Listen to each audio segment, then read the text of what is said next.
Alors regardez, donc on a expliqué comme ça. On a expliqué qu'en fait, que le mal a été créé non pas par la création de la femme, mais par la séparation entre l'homme et la femme. Le fait de séparer l'homme et la femme, il a créé le mal. Ok, Rabbi Yosef? Écoutez bien. Maintenant, je vais dire un truc. C'est que ça veut dire, même la notion d'impureté, la touma, en hébreu on appelle ça la touma. C'est quoi la touma?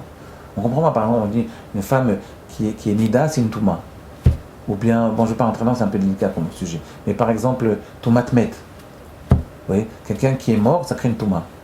Rabbi Yosef, c'est bizarre. Une séparation de l'homme et la femme, vous voyez, quand on sépare l'homme et la femme, c'est une touma, nida. Quand un homme il meurt, c'est une touma.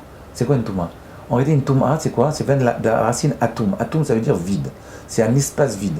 On a créé, quand on a séparé l'homme et la femme, par nida, on a créé un espace vide entre les deux. Cet espace vide, il peut être dangereux. Mais qu'est-ce qu'on fait? On le comble.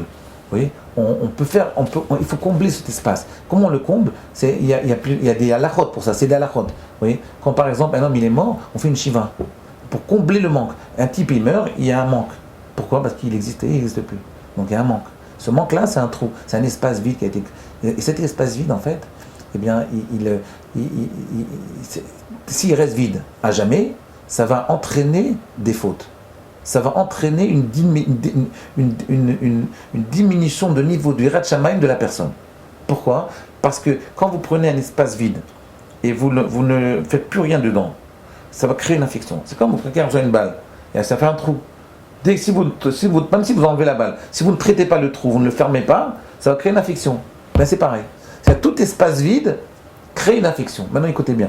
Pour quelle raison? Rabbi Yosef il a ramené quelque chose de très intéressant. Il essaie là c'est très conceptuel ce que je dis. Mais on va essayer de le ramener, parce que comme c'est nouveau, donc je ne peux pas vous dire que ça veut dire dans la vie de tous les jours. Moi je vous ai donné un peu l'homme et la femme, le maître et son élève. Par exemple, quand mon maître est parti, quand il est décédé, ça crée un manque chez moi, et donc j'ai un peu baissé, parce que je me suis dit, je peux pas, c'est impossible que je retrouve un rave comme mon rave, c'est impossible. Donc j'ai eu un moment, un écartement, vous voyez, il a fallu que je comble ça par autre chose. Comment je l'ai comblé moi, personnellement? Par mes élèves. J'ai comblé le manque de mon rave par le rapprochement avec mes élèves. C'est une façon, mais il y a plein de façons. Vous voyez, par exemple, Nida, l'homme il peut combler ce manque-là par autre chose, de cachère. Vous comprenez ce que je veux dire? Ça veut dire un surplus d'études, un surplus d'activités. Vous voyez, vous comprenez ce que je veux dire, Rabbi Yosef? Même dans l'amitié, dans tous les principes de vie, c'est comme ça. Maintenant, Rabbi Yosef, il a ramené une notion qui peut nous faire comprendre ce que je dis un peu plus profondément. Il dit que dans le Zohar Hadash, c'est dans le Zohar Hadash qui est écrit, ce que vous dites.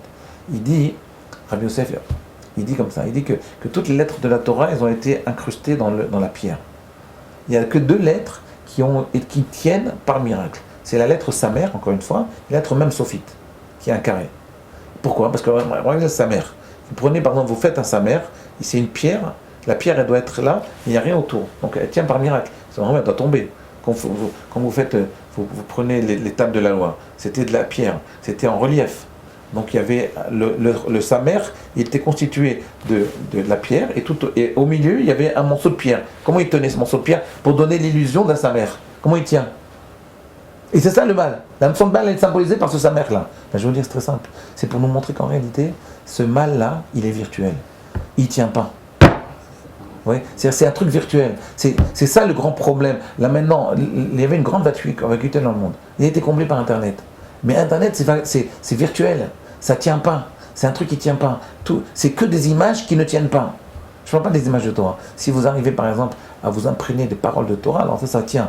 Mais je veux dire, le principe d'Internet, de choses légères, de choses qui se baladent comme ça dans toute la... dans la comment on dit dans Réchelle, contre le Réchelle. Le réseau, dans les réseaux, vous voyez, les réseaux sociaux. Donc c'est virtuel tout ça, ça n'existe pas en fait. Et c'est ça c'est venu pour combler un manque. D'accord? Donc en fait, nous, on doit surtout essayer de créer un manque, parce qu'on doit se séparer, après de combler le manque. On doit toujours essayer dans notre vie de tous les jours de combler un manque. Avec nos enfants, il ne faut pas les laisser s'ennuyer. Il faut toujours qu'il y ait quelque chose à faire. Comme par exemple pour Sukkot, on tourne autour du Sefer Torah. Ou bien on tourne autour, on crée toujours, il faut toujours créer une occupation. Ouais, miktasek, c'est une occupation. Je dois m'occuper à travers cette réalité qui est une réalité donc on ne peut pas nier, qui est la réalité de l'espace, si vous voulez, de ce trou vide, de cet espace, cette vacuité. Cette vacuité, elle a été créée par Akadosh Baruch Hu, parce qu'il a séparé l'homme et la femme. Donc il a séparé le donneur et le receveur, il a créé une vacuité. Il faut maintenant s'occuper, il faut créer une occupation autour de cette vacuité-là. C'est comme ça que l'homme ne faute pas. Si vous ne créez aucune occupation autour de cette vacuité-là, l'homme il faute. Vous comprenez? Et là-dessus, il y a plusieurs techniques.